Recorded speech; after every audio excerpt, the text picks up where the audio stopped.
په امریکا کې د مسلمانانو د شهري حقوقو تنظیم کونسل آن امریکن اسلامیک ریلیشنز کیر ته هم د اسرائیل او د حماس د جګړې په اړه د دریځ په سر ګواښونه ورکړی شوي دي چې له امله یې تیرو په 2 لسیزو کې په اول ځل کیر د ملمستیا خپله کلیزه غونډه نامعلومه ځای ته انتقال کړې ده. د هوټل انتظامی موږ ته خبر راکړی چې د پام وړ د مرګ ګواښونه یې ترلاسه کړي دي. د پارکینګ په ځای کې د بمونو د ښخولو او په ودانۍ د یرغل ګواښونه شوي دي او دا دړکې د مسلمانانو او فلسطینیانو پر ضد د توندرو لخوا شوي چې د فلسطینیانو د انساني حقوقو سره زموږ تنظیم د ملاتړ په سر غوسه دي.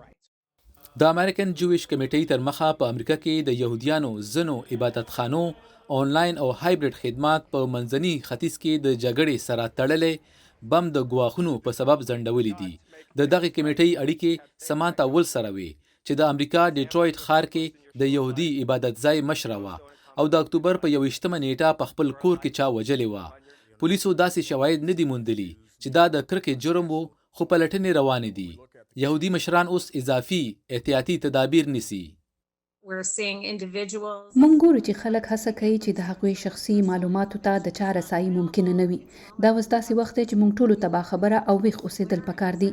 د مسلمانانو د سکولونو غیر دولتي تنظیم تر مخه هغه ځایونو کې هم یره خوره ده چرته چې مسلمان زده کوونکي تعلیم کوي. On Friday, there was one full-time Islamic school.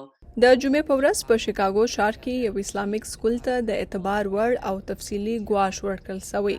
د دې وروسته د سکول انتظامیې آنلاین زده کړو ته دوام ورکړی.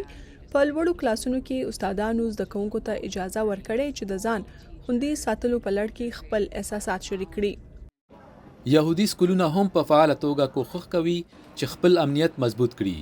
Shatterproof glass and ballards and all of these other safety measures that اداره کولی شي چې حفاظت لپاره نه ماتېدونکي شیشه او د اوسپنې پوسټونه پر ځای کړي. خو موږ به ګرده نړۍ کې په مذهبي او سیاسي مشرتابه باندې غږ کوو چې یهودیانو او مسلمانانو پر ضد د کرکې او نفرت ډک ویناګانې وغندي او د دې مرسته دې نه کوي. مرکه کوونکو امریکا غږ ته وویل چې د اسرائیل او حماس د جګړې ترڅنګ یوې راتلونکې کلیزې هم د یهودي ټولنې لپاره ذهني فشار زیات کړی. د جمعې پر ورځ به 15 کاله پوره کیږي چې د امریکا په پنسلوینیا ایالت کې د یهودیانو په عبادت ځای ترهګریز برید شوی وو. برید کوونکې د مرګ سزا ته په انتظار دی. میټسنر وایي چارواکي هڅه کوي چې د ټولنو حفاظت یقیني کړي. کلیم افضل، VOA، واشنگټن.